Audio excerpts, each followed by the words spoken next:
What is up, and welcome to the 2021 NBA Power Rankings, the 2021 season preview of every single team, what their roster looks like, what their projected outlook is, and where they rank in comparison to their other teams. I just wanted to do a little series where we go across every single team, their current players, their stars, their potential stars, their bench, their front office, just give them a rank, give them a grade, and see where they pan out as compared to all the other teams and what their odds are to win the title. And after every breakdown, because there's only 15, 17 players on a team, I will be doing a rebuild just to see how long it'll take making smart moves to get their team a championship. So starting with none other than the last place, 30th ranked team in the league, and that's going to be the Sacramento Kings. Now on paper, 100%, I totally get you. The Kings have no business being this low. They've got talent. They have De'Aaron Fox. They have Tyrese Halliburton. Harrison Barnes is a fine player. Buddy Hield, Rashawn Holmes, they re-signed.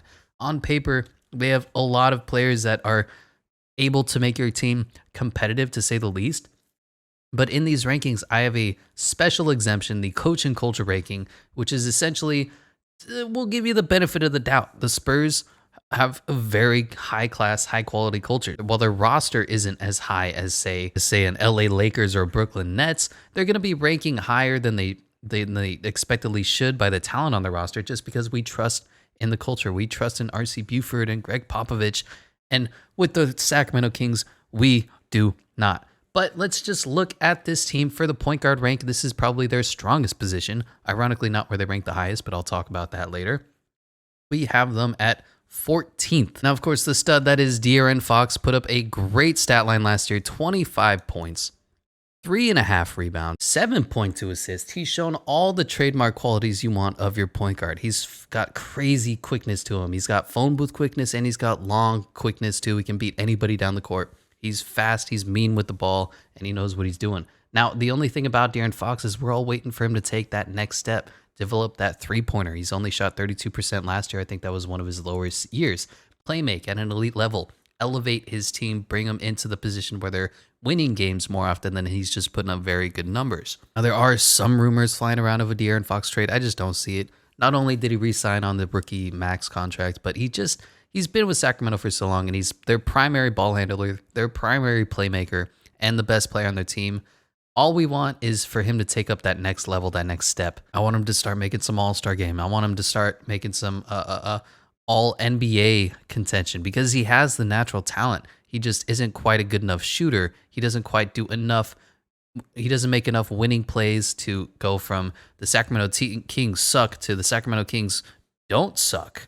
Is essentially all that's missing from De'Aaron Fox. You look at a guy like Shai Gilgeous-Alexander. When he was in last season, they went 16-19, and that roster is bottom 5. So there's a clear disparity in talent comparing someone like Shai to De'Aaron Fox, who has the skill set to elevate a team but doesn't seem to do it on the court. That being said, their point guard position is the strongest. Of course, De'Aaron Fox, 25, 3.5, and 7, shot 32% from the field, 56% true shooting, 20.7 PER, very good numbers for him. And of course, his backup, Tyrese Halliburton, had a breakout rookie season. Former 12th pick overall, was way better than that, was in Rookie of the Year contention before he got hurt. Put up great numbers, 13 points, 3 rebounds, 5 assists, and unlike De'Aaron Fox, he can shoot from the three-point line. Now, I have no idea how he does it. He has this weird kind of standing push shot from his chest.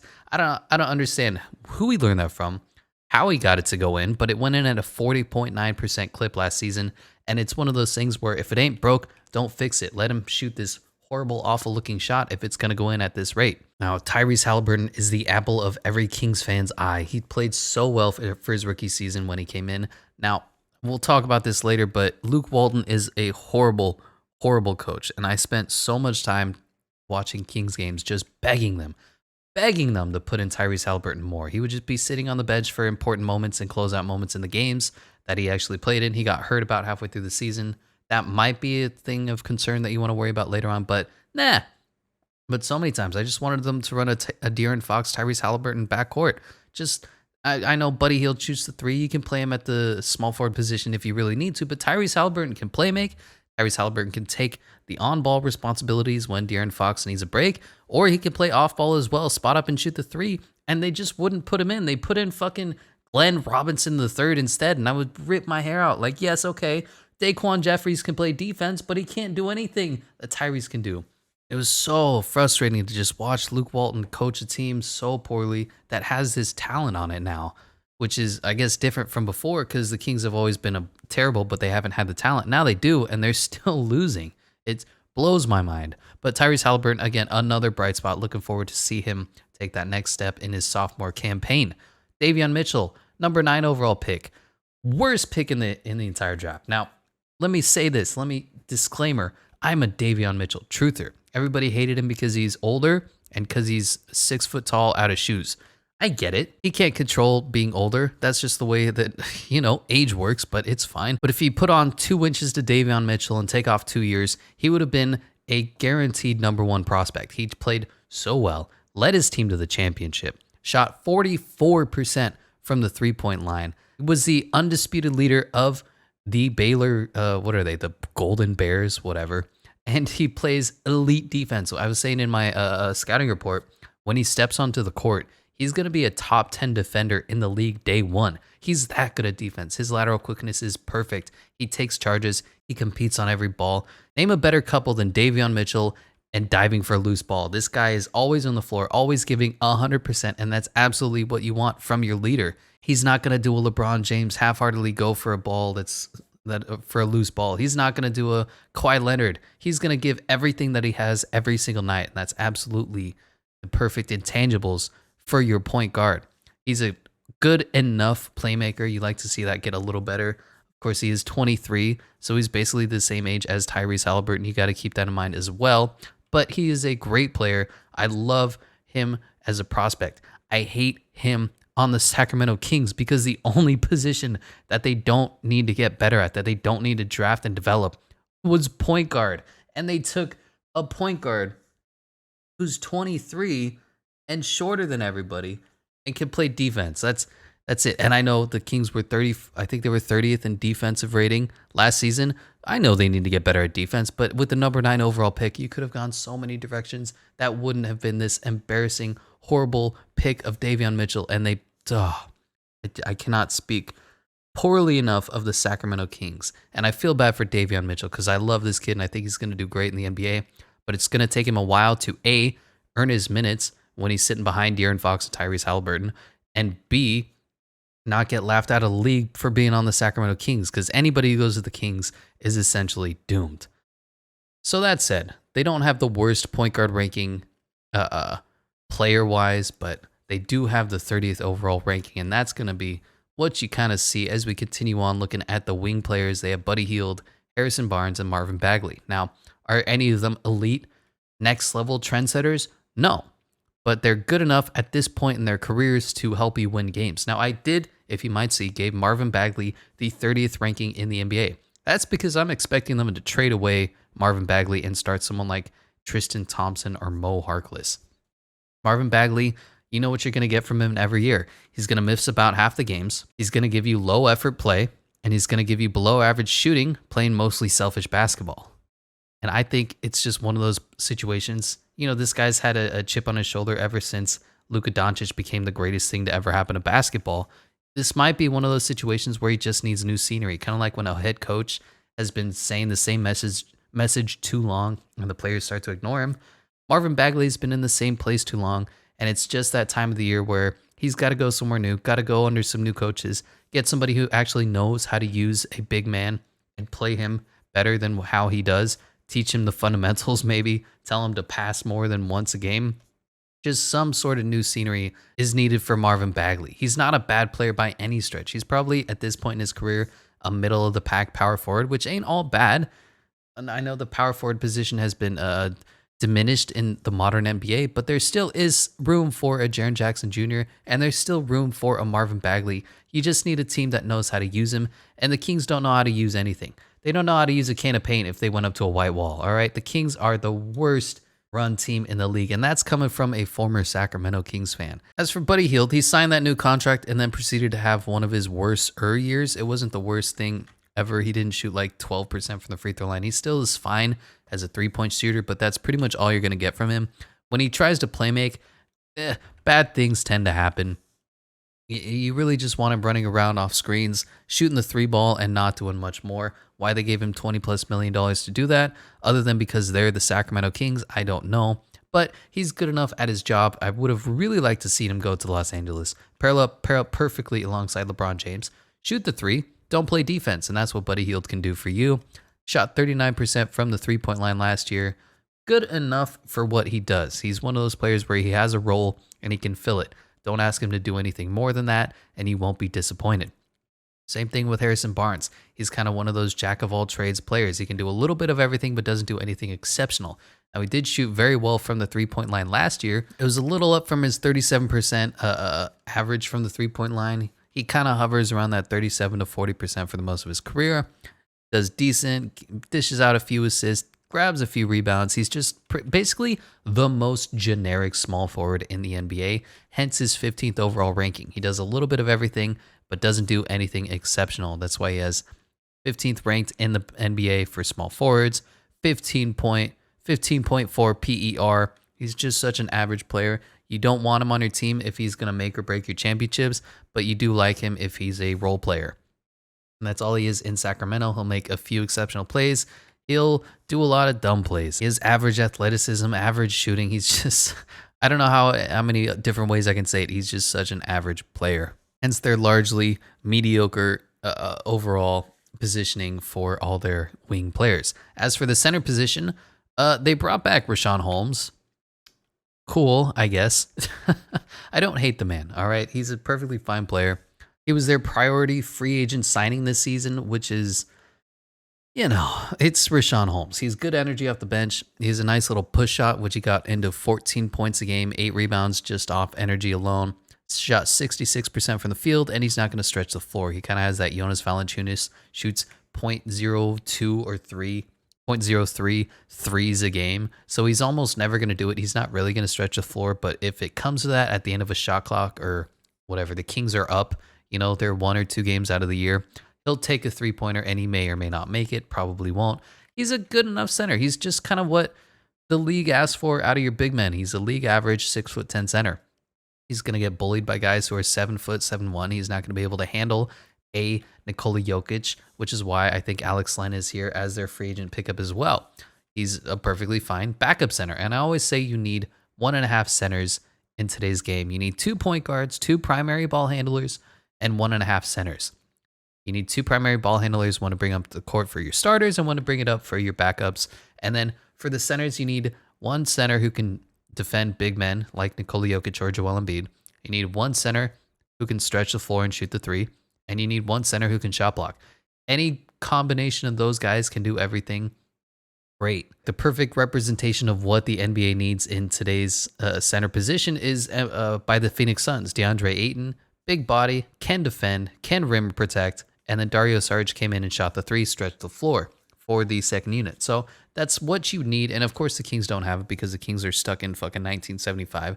So they have Richaun Holmes, high energy, nice player, not anything exceptional. He's not going to be the linchpin of a championship team, but he gives you energy.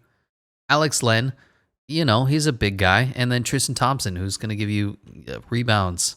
And that's pretty much it. And so once again, the Kings are just so unremarkable on paper at this center position. Now, are they the worst? No, but they're nowhere near top 10. And it's just frustrating to continue to watch this team flail and flounder. And they always do that thing where they're not good enough to make the playoffs and they're not bad enough to get a high draft pick. And I don't know how the fuck they manage that because their team is perpetually bad. It feels like they're tanking every single season. They haven't made the playoffs since 2006.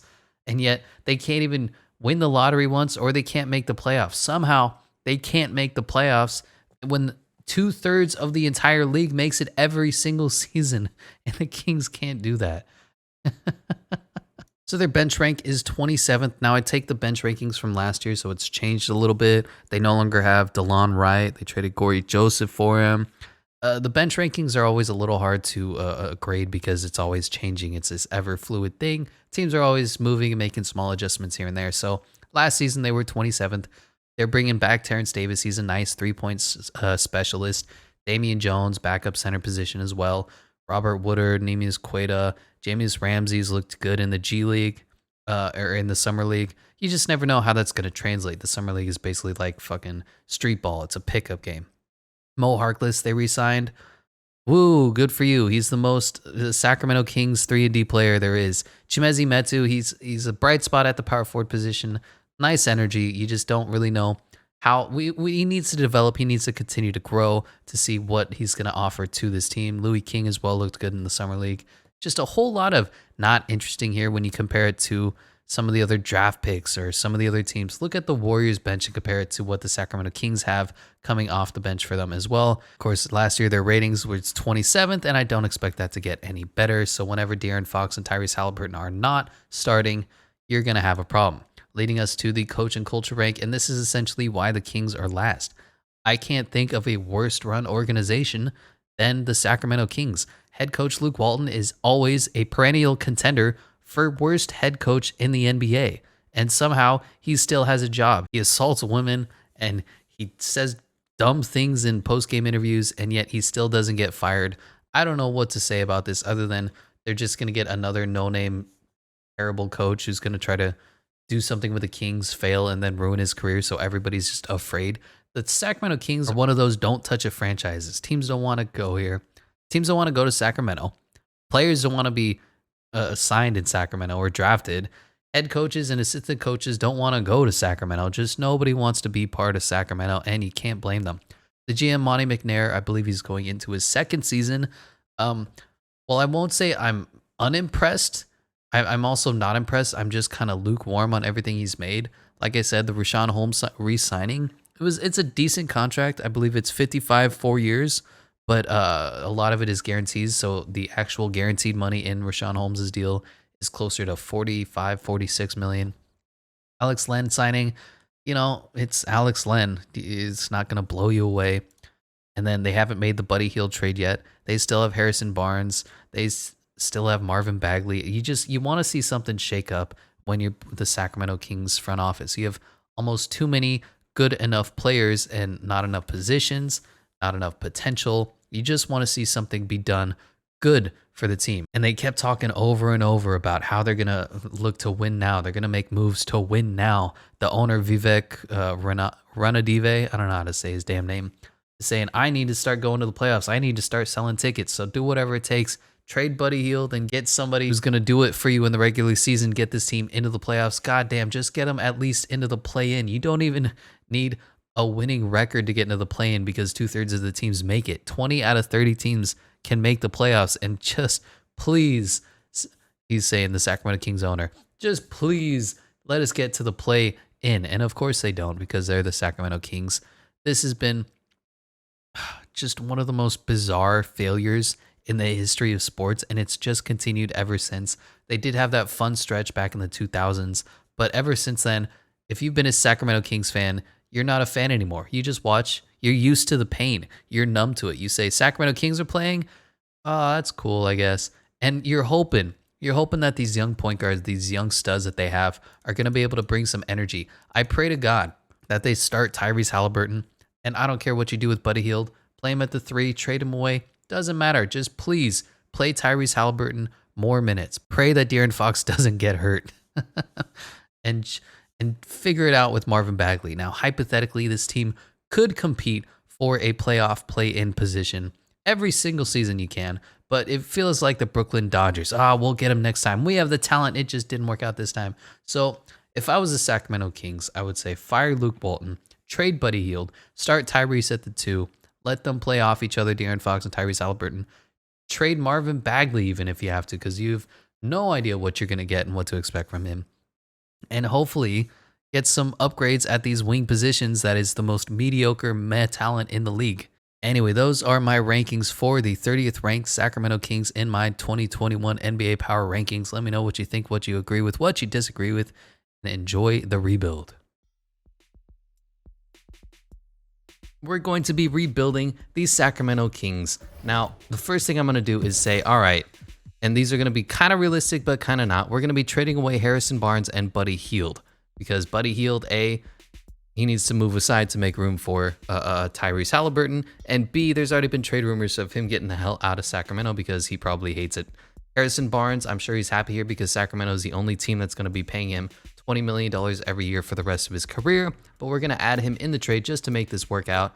And we're going to be picking up Kristaps Porzingis from the Dallas Mavericks, another disgruntled asset. Now, I expect what everybody's going to say here is that Sacramento now has a big three with this trade being made, and I really like it. I think it's going to work out great for Kristaps Porzingis. He's going to become a quote-unquote alpha on a team with a point guard that needs his big man, and Harrison Barnes and Buddy Hield can go to a team that's looking to help out Luka Doncic. Now, are they going to be the second banana alongside Tim Hardaway Jr.? Not really. It's going to be more high quality role players, but I think this trade works out great for both teams, and we're going to go ahead and make that.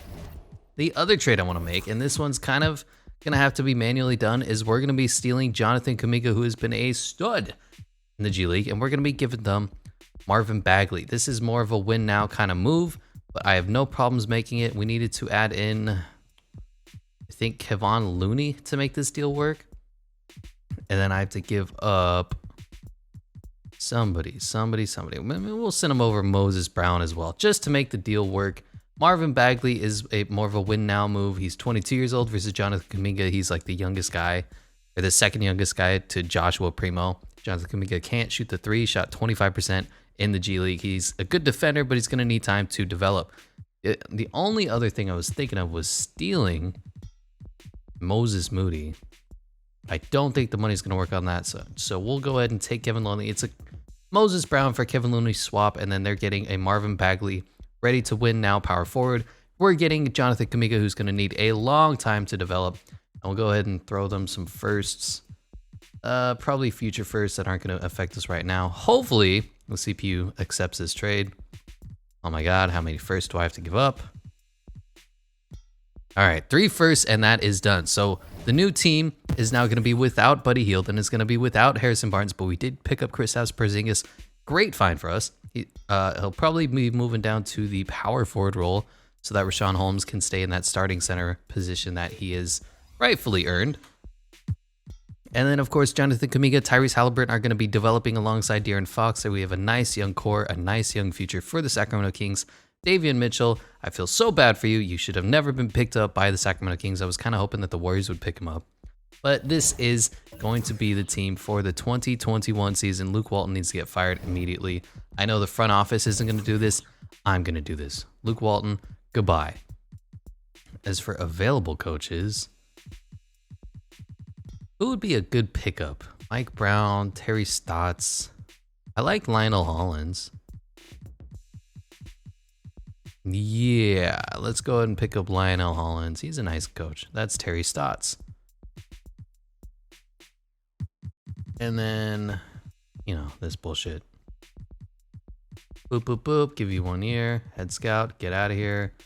Cuba Gooding Jr. Go ahead. All right. So this is going to be the new team with our new head coach, which we've done early because the Sacramento Kings are never going to fire Luke Walton for whatever reason they like him, domestic abuse aside. But the team after the semi-realistic trades is going to be De'Aaron Fox playing at the 1, Tyrese Halliburton playing at the 2, Jonathan Kuminga at the 3, Kristaps Porzingis, latest pickup at the 4, and of course Richaun Holmes, the center legend of Sacramento, at the 5. Off the bench is Davion Mitchell. Tristan Thompson is still getting minutes. That's not what you want to see. Terrence Davis and Mo Harkless. I don't believe we have anybody else that we need to bring in. They picked up DJ Stewart from Duke. That's nice as well. And this is going to be the roster for the 30th power ranking team in the NBA on my power rankings. We are 26 for NBA.com, and Eric Boner has his 26 as well.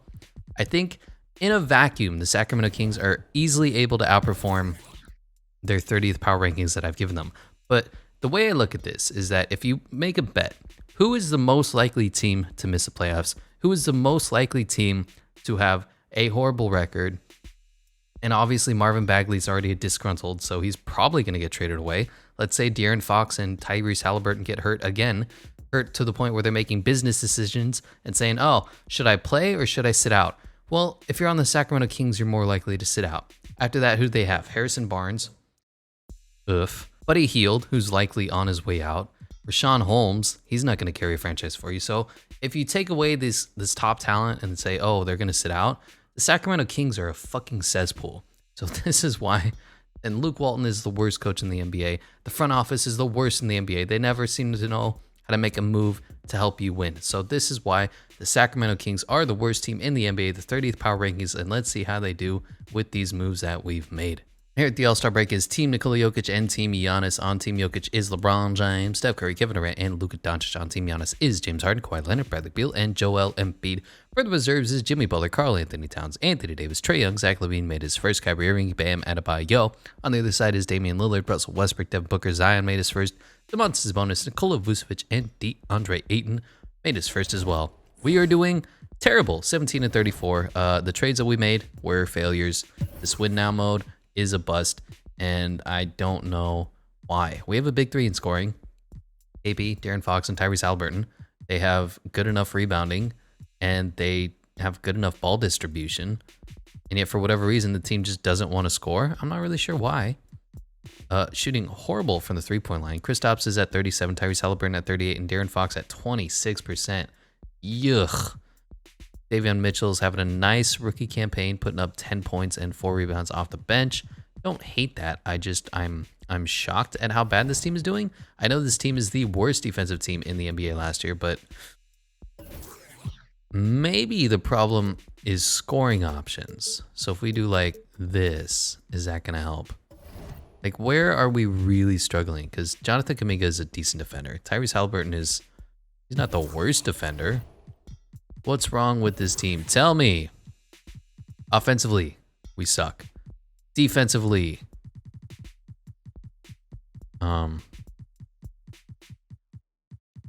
we suck. Okay, so we just suck. That's all. Huh? I'm a little shocked. I thought this team would be doing a lot better.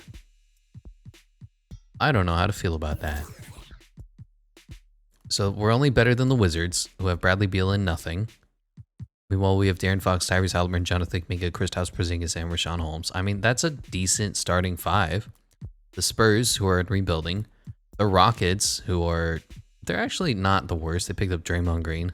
Yikes. The Warriors, who for some reason cannot run in simulation. Timberwolves. I mean, I don't know what's wrong with this team. I really don't. We can't score and we can't defend now. Is it because we got rid of Buddy Hield? I feel like Tyrese Haliburton is quality. Is it Jonathan Kuminga because he can't score? Shooting 22% from the three-point line, is that the problem? Where is his team going wrong? That's interesting. Well, all right. I'm not gonna make any moves. We're going to do this deal. Tristan Thompson for Justin Holiday. Get a little more scoring off the bench. He's putting up better numbers than Tristan Thompson ever could. And we already have Mo Harkless. We're going to run the one center lineup. Kevon Looney's going to be here as well. But, you know, Justin Holiday was putting up 40% from the field, 36% from the three-point line.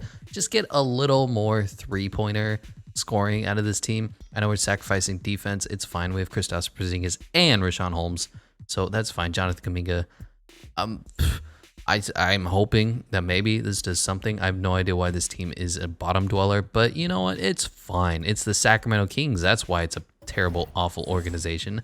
Anyways, I'll see you at the end of the year. And Giannis is your MVP, putting up 22, 13, and 6. Cade Cunningham, Rookie of the Year. Andre Drummond, 6th Man of the Year. Giannis, Defensive Player of the Year. Darius Garland is Most Improved, put up 19 and 6.8. Coach of the Year is Ime Udoka of the Brooklyn Nets, I believe. And Jamie Jennings he looks funny. What are you even looking at? Are you looking at the trophy? Nerd. All NBA first team is Luka, James Harden, Giannis, Kevin Durant, and Nikola Jokic. Second team is Steph Curry, Trae Young, Anthony Davis, Zion Williamson, and Bam Adebayo. Third team is Cade Cunningham in his rookie season. Devin Booker, LeBron James, Domantas Sabonis, and Nikola Vucevic. All defensive first team is Ben Simmons, Paul George, Giannis, Jonathan Isaac, and Rudy Gobert. Second team is Drew Holiday, Cliff Paul, Anthony Davis, Kawhi Leonard, and Mitchell Robinson. Our rookie first team is Cade Cunningham, Jalen Suggs, and Mobley, Jalen Green, and Josh Giddey. Second team is Chris Doherty, Davion Mitchell, Scotty Barnes, Jonathan Kuminga, and Franz Wagner. So this trade that we made with the Warriors did not work out at all. The Warriors were the 24th worst team with Marvin Bagley in their starting lineup. He put up for them 12 and 8, which honestly isn't bad, but holy crap was he terrible. But he had a career year from the three-point line. Good for you. For us, Jonathan Kuminga put up 12 and 6 and 3, and was horrible. All things offense. Defensively, he was okay. But we ended up with the 4th worst record in the NBA. Or no, this is worse than that. Wait, what was our record then in the NBA? NBA standings wise, we were 2nd worst in the Western Conference. Okay, we ended up with the 2nd worst record in the NBA. Fuck me. All right, where did this team go wrong? We have a big 3. Tyrese Halliburton's great. De'Aaron Fox is a stud. Kristaps Porzingis is, well, he's all right. And then we have Richaun Holmes and Jonathan Kuminga. Jonathan Kuminga often gets up to a 90 in these rebuilds. Richaun Holmes is a perfectly fine starting center. What's the problem? I'm actually intrigued what the problem is. Rebounds were great. Assists were solid. You'd like to see a little more from De'Aaron Fox, but Tyrese Halliburton is running the point as well. Kind of the combo guard, and that's exactly what you want. Steals are fine. Blocks are fine. Field goal percentages, not great. 3-point percentages, horrible. I guess that's the problem. Free throw percentages, we just can't shoot. Is that what's wrong with the Sacramento Kings? Team stats wise, we were the 6th worst team in scoring. And points allowed, we were the 8th worst team, 7th worst team, giving us the 4th worst point differential. You love to see it. Field goal percentage wise, we were, oh no, 24th. 3-point percentage wise, we were 2nd worst. And free throw percentage wise, we were, only 26th worst. So obviously the Sacramento Kings are a bust. As for league leaders, the scoring champion was Zion Williamson, put up 26 per game. Rebounds went to Rudy Gobert, and assists went to Luka Doncic, no surprise. Steals is Jonathan Isaac, blocks is Evan Mobley, and field goal percentages is Zion Williamson, shooting 69%, nice. 3-point champion was Kevin Durant, and free throw champion was Cliff Paul. So as a team that did not make the playoffs, again, the 20th year in a row, Jesus Christ, we're just going to have to sit out at home and watch and see how these playoffs play out. Looks like it's going to be New Orleans and Dallas, Milwaukee, and the Toronto Raptors.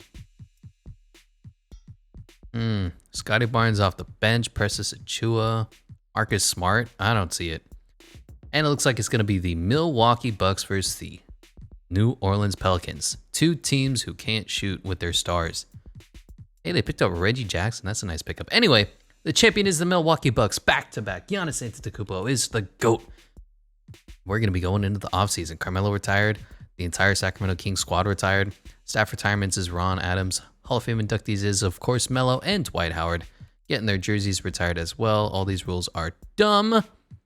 And let's go ahead into the draft lottery and see what happens. Now, it would be a godsend if the Kings ended up with a top 3 pick.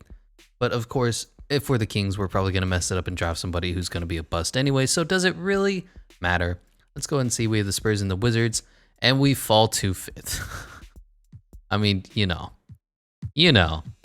Lionel Hollins, I am so disappointed you. Get off my team, and we should be picking up a new coach. Mike D'Antoni is probably going to reject, but it would be good if we could pick him up, and we'll go ahead and get the only A trainer out there as well. And let's see how this works.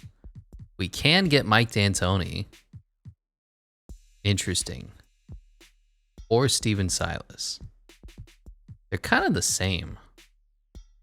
Let's get Mike D'Antoni. We're completely out of money, so we'll fire everybody else. Goodbye. You're irrelevant. See ya. Smell you later. And we can still afford this guy. All right, great. CPU handle the rest. As for the NBA Draft Combine, the fastest man is Kennedy Chandler and Bobby Gill. Highest, most agile is Kennedy Chandler and Bobby Gill. Highest vertical is J.R. Floyd and Keon Edwards. Highest bench press is Ron Harper and JTT. And best shot 3-pointer is Bobby Gill and Buddy Boeheim. Now, is it worth it to try to move up into the top 3 with this 5th overall pick? Because this class is okay, but I'd like to get somebody who's a legend. So we look at our trades. Who's got, let's say, pick 2? Charlotte Hornets, of course. If we were to give you pick 5 and like Richaun Holmes, how'd you feel about that? And then just a bunch of seconds. Okay, well, that was a lot easier than I thought, but pick 5 and Richaun Holmes moves us up to the 2nd overall pick. And going into the 2021 NBA Draft, the Washington Wizards are going to take Victor. They're going to take Emoni Bates. Oh, that was my move. Well, now we take Victor. I've never drafted him before. Thanks. All right, number 3 overall. The Golden State Warriors are trading the number 3 overall pick in Eric Gordon for... They're moving back 2 picks and swapping Eric Gordon for Kelly Oubre. Boy, that is a terrible trade. But the Hornets are now taking Patrick Baldwin Jr. At number 4 goes Chet Holmgren. And number 5 is... Are they trading again? J.D. Davison. All right. Well, we conceivably got the best player in the draft, got our new center for the future, Victor Wembanyama, and we'll just go ahead and bring everybody back. So now it's time to see what this team is made of. What is this roster made of? So I have no problems with where we are in the point guard room. De'Aaron Fox, Davion Mitchell, perfectly fine. I have no problems with the shooting guard room. Tyrese Halliburton, great. Terrence Davis can be fine off the bench. Jamius Ramsey, even if he wanted to be, but he's not going to be in NBA 2K. Let's go ahead and just trade him away for a first by somebody. Yeah, this works. Small forward room, Jonathan Kuminga, stud. Justin Holiday is a little old, so we're going to have to need a backup small forward. At the power forward position, I'm totally fine with Kristaps Porzingis, even Mo Harkless, even though he's a little old and yikes. And at the center position, Victor Wembanyama is going to be great for us. Maybe get a better backup center. I could conceivably do that. Do we have any money? I don't think so. We have our mid-level exception. Is anybody really worthwhile, though? Not really. Maybe Anthony Simons. Landry Shamet. Bruce Brown, Isaiah Hartenstein. We'll take Troy Brown Jr., I guess. What is Anthony Simons asking for? I give you 4 years. Do you want this deal, and is it going to get matched? That is the question of the century. It's not. Sure, we'll take Anthony Simons, another point guard. What are you going to do? Now, if I could get a good backup center. Yeah, let's just make a couple of small moves. So a good backup center, someone who's like low 80s, low potential. Andre Drummond would work. Trez Harrell. Thomas Bryant might be perfect.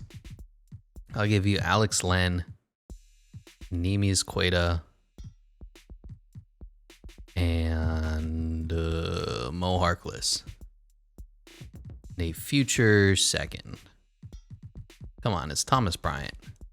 There you go. We got Thomas Bryant for a whole bunch of bullshit. So Thomas Bryant, Victor Wembanyama, Kristaps Porzingis, Jonathan Kuminga, and let's flip these two for a possible better backup small forward as well. And we're going to be set. Now, we do have our future first next year. It's probably going to be super valuable. What could we possibly steal from somebody? Eric Culver, Jayshawn Tate, Monty Morris, Josh Green, Keon Johnson. A lot of interesting names, but not quite what I'm looking for. You know what I mean? Let's look for a Jonathan Isaac, maybe. What did you shoot from 3 last year? 27%. That's not what we need. We need more scoring. OG Anunoby, maybe. And we'll swap you Justin Holiday, Anthony Simons, and this first. And another first. And who's the other player that we had? Robert Woodard. And there we go. We have OG Anunoby on the team now. So this is going to be the new look rotation for the Sacramento Kings in the next season. De'Aaron Fox, Davion Mitchell, Tyrese Halliburton, Terrence Davis, OG Anunoby, and Jonathan Kuminga, Kristaps Porzingis, Thomas Bryant, and Victor Wembanyama. This team is starting to look spicy. Go ahead, and I'm fucking spazzing out here. See if Kyrie signs anywhere. Come on, Kyrie. Just sign already. Nobody wants Kyrie Irving? I'll take Kyrie Irving. Here, have my mid-level exception. Well, anyways, James Harden is going back to the Nets. DeAndre Ayton back to the Suns. Zach LaVine to the Pistons. Ugh, teaming up with Cade Cunningham. Jaren Jackson Jr. to the Grizzlies. Colin Sexton back to the Cavs. Everybody going back to the teams. Aaron Gordon going to the Celtics.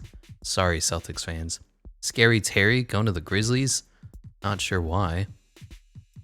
And everybody else looks to be signing or not really that important. Okay, well, on to player progression. We have a very interesting Sacramento teams. Budding with talent. Nothing but untapped potential here. OG Anunoby, the new pickup. Tyrese Halliburton, Jonathan Kuminga, Thomas Bryant, Victor Wembanyama. This team is ready to take off. This team is ready to go into the 21st century. For the first time ever, can the Kings make the playoffs? We're going to send Victor to untapped potential. We're going to send Jonathan Kuminga, of course. Can't forget about him. And we're going to send Tyrese Haliburton as well. Yes, yes, yes.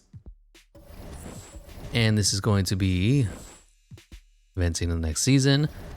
This is going to be the power rankings. The Sacramento Kings are 4th. That's fun in NBA.com. And 4th for Eric Boner as well. I guarantee we won't be performing that well, but we do have an interesting squad with a completely revamped system. De'Aaron Fox, Tyrese Haliburton, Jonathan Kuminga, Kristaps Porzingis, and Victor Wembanyama. Off the bench is going to be the latest pickup, OG Anunoby, Thomas Bryant, Davion Mitchell, and Terrence Davis. This team is stacked. This team is ready to take off. And here at the All-Star break is Team Luka and Team Giannis. On Team Luka is Steph Curry, Kevin Durant, Zion Williamson, and Nikola Jokic. On Team Giannis is LeBron James, James Harden, Bradley Beal, and Joel Embiid. For the reserves is Damian Lillard, Karl Anthony Towns, Trae Young, Julius Randle made his first, Jason Tatum, Bam Adebayo, and Cade Cunningham made his first. On the other side is Kawhi Leonard, Devin Booker, Anthony Davis, Donovan Mitchell, LaMelo Ball made his first, Nikola Vucevic, and DeAndre Ayton. So our team is doing a little better, 27 and 24. We are now a league average team. We are 5th, 6th in the conference, 53% winning percentage. And you know what? I'm happy with that. I'm still thinking that this team is underperforming as far as the talent is concerned. But you know what? We're doing all right. 10th in scoring. Where are we defensively? Probably last. We do have Jonathan Kuminga. We're middle of the pack. We do have Kristaps Porzingis. I'm not sure how good Victor is. I don't think he's going to be studly, but it says he has A- inside defense. I haven't seen any of his tape because he is a prepubescent teenager right now.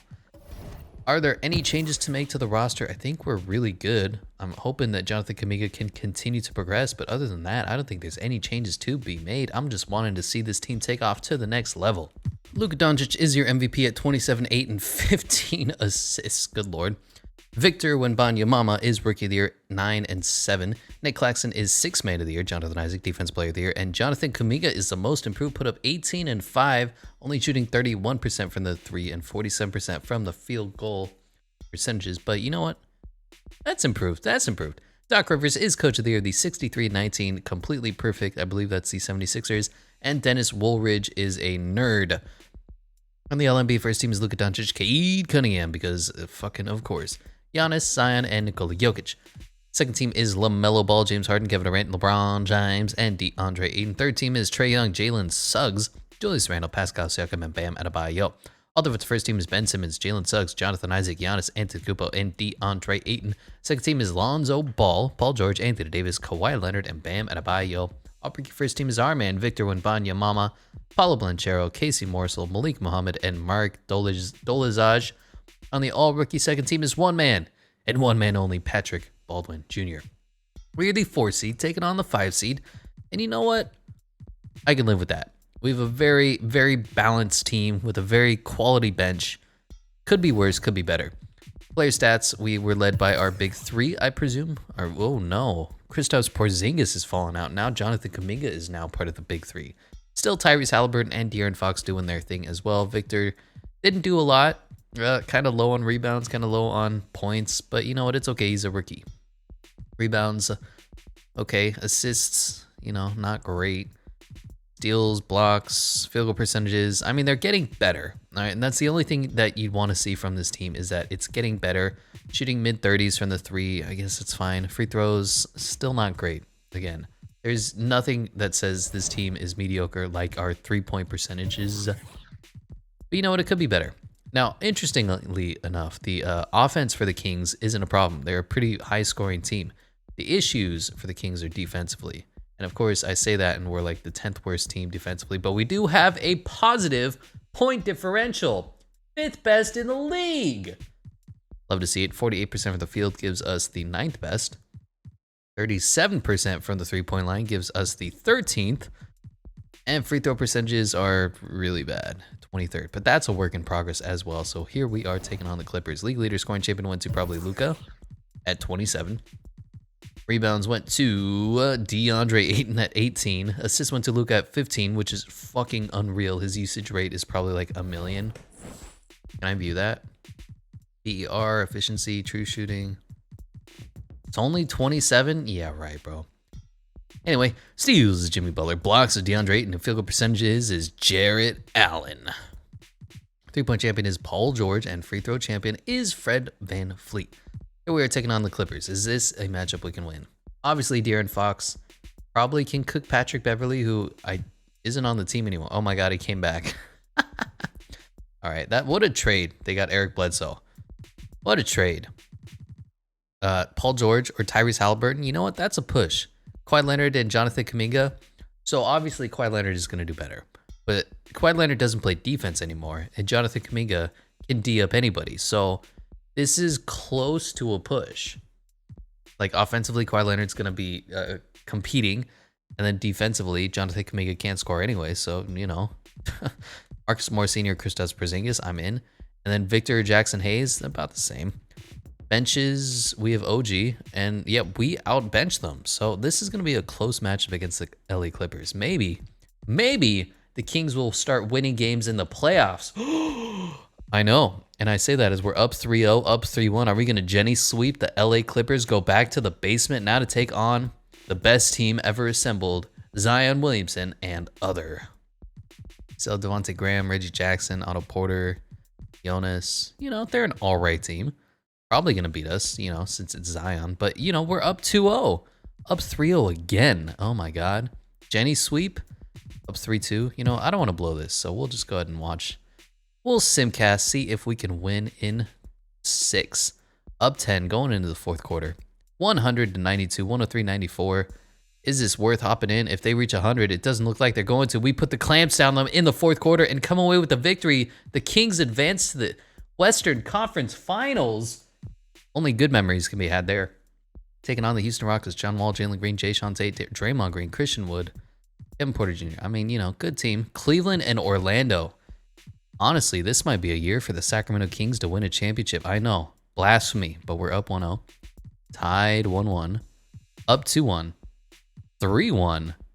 And 4-1 again. Now to take on the Cleveland Cavaliers. Darius Garland, Colin Sexton, Isaac Okoro, Evan Mobley, Jarrett Allen, Mitchell Robinson, Kevin Love. Can you have enough big men on your team? Let's see how this plays out. Up 1-0 again. 1-1. Down 2-1. This is the first time the Kings have been down since we started this whole damn rebuild. And down 3-1. Now the Cavaliers are going to have to blow a 3-1 lead. Did you ever remember when a 3-1 lead was important to the Cleveland Cavaliers? Anyways, up 10, up 7. Kind of close in the fourth quarter, but it looks like the Kings are going to pull out. Survive to live another day. 136-121, down 3-2. Back in Sacramento. Home court advantage. Is that enough to push a game 7? We're up huge in the second quarter. Kind of coming back in the third. Going into the fourth. This is a back and forth contest. 115-106. 7 minutes left in the fourth quarter. 119-108. Who has the chops? Who's going to force a game 7? Or is Cleveland going to win it all? Up 7. 2 minutes left. Up 4. Up 6. Close. It's close. It is so close. 134-126. Oh, 136-128. Oh, and the Kings win to force a game 7. Winner take all. Can the Kings win a championship with this squad that we've assembled for them? Up in the first, up in the second. 12-point game. The Cavaliers are going to have to fight back in the fourth, down 14. Can they blow a 3-1 lead? Oh my God, this is fascinating. All right, we're going to hop in with about 4 minutes left. I want to see what this squad is like. We may have assembled a championship squad in Sacramento in just one season. Interesting is all I have to say. And De'Aaron Fox is just going to school Darius Garland. Never mind. All right. Why is Kevin Love playing shooting guard against Tyrese Halliburton? That's just not fair.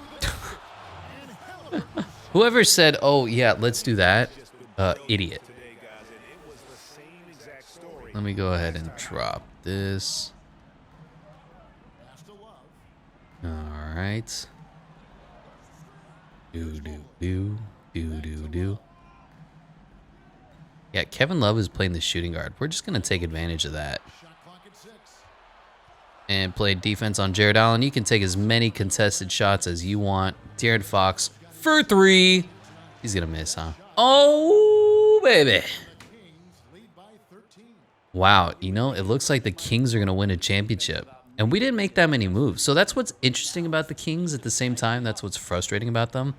They have talent, especially at this point in the franchise. The front office has been such a failure, such a disappointment, that you almost expect the Kings to lose every single game ever nowadays. And it shouldn't be that way. Ooh, give Kuminga the alley-oop. So as for the trades, I think the Kristaps Porzingis trade makes sense. I have no problem with that because, like, 2 disgruntled assets. Buddy Hield wants out. I think he wants out. I don't think he's disgruntled, but Kristaps Porzingis clearly disgruntled. And then, what's his face? Harrison Barnes to make the money work. That kind of seems realistic. Kristaps Porzingis can take over the franchise, pair alongside De'Aaron Fox. I mean, you know, there's worse things. And then, wow, just giving it to Tyrese Haliburton. All right, then. And then the Kuminga for Marvin Bagley trade, while it is somewhat unrealistic, at the same time, is it really that unrealistic? Kuminga is not a win-now player. Marvin Bagley, while he does still need to get better, he's been in the league for a few years, has some experience under his belt. He could conceivably... What the fuck? All right. I could conceivably see a Kuminga for Marvin Bagley trade. That's all I'm saying. That's the reason why I have no problems doing that. And their full court press in NBA 2K is fucking dumb for the CPU. I don't know why they do it. So I'm perfectly content with that. And then we traded up from 5 to 2 with the draft selection. I mean, you could just look at that as if, okay, let's say the Kings actually win the lottery. Then it's no longer a trade up, then we just won. So these moves have been moderately realistic. All right, OG Anunoby is not realistic. I'll give you that. Oh my God. Coom for 3. Oh my God, the Sacramento Kings are NBA champions. This is wild. So while they are the last ranked team in the NBA on my power rankings list, it's purely because of the front office. Talent-wise, they do have what it takes. The first thing you got to do is get rid of Luke Walton, the worst thing to ever happen to basketball. The next thing you got to do is get rid of whatever GM you have, the second worst thing to happen to basketball. And then the third thing you got to do is just get somebody that's a big man who isn't Rashawn Holmes. No offense to the guy. He's perfectly fine. But he's not a starting caliber center in today's NBA that's going to win you a championship. He's good energy off the bench at best. Anything higher than that, and you kind of have a problem. Good, Isaac Okoro. Shoot that 3.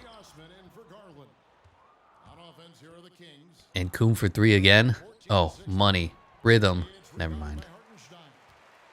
So, you know, I think this is moderately realistic. I'm totally okay with this team and what we've done with it. And you know what? The Sacramento Kings in just 2 years can win a championship. And that's what's so interesting about their team. And honestly, the NBA right now has a lot of teams that are loaded with talent, but just hasn't progressed it well enough. 90% of basketball is player progression. Damian Lillard coming out, we were like, yeah, he's pretty good, but we didn't see this. What it takes is years of player progression and getting good to say, oh my gosh, this is what it takes. What happened? Oh my God. I'm just glitching out the CPU at this point. All right, we're going to simcast the rest of this. We don't need to watch.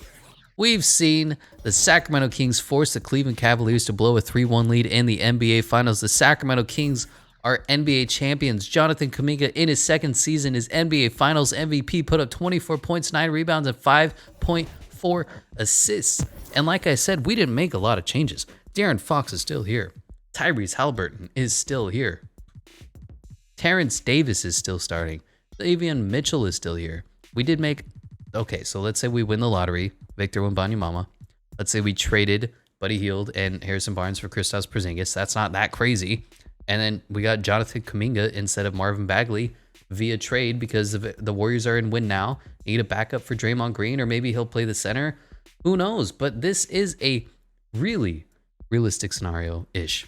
OG Anunoby was completely unrealistic. I'll give you that. This is going to be the rebuild for the Kings, the 30th ranked team in the NBA. Anyways, let me know what you think, what you agree with, what you disagree with, and I'll catch you in the next one to reveal number 29.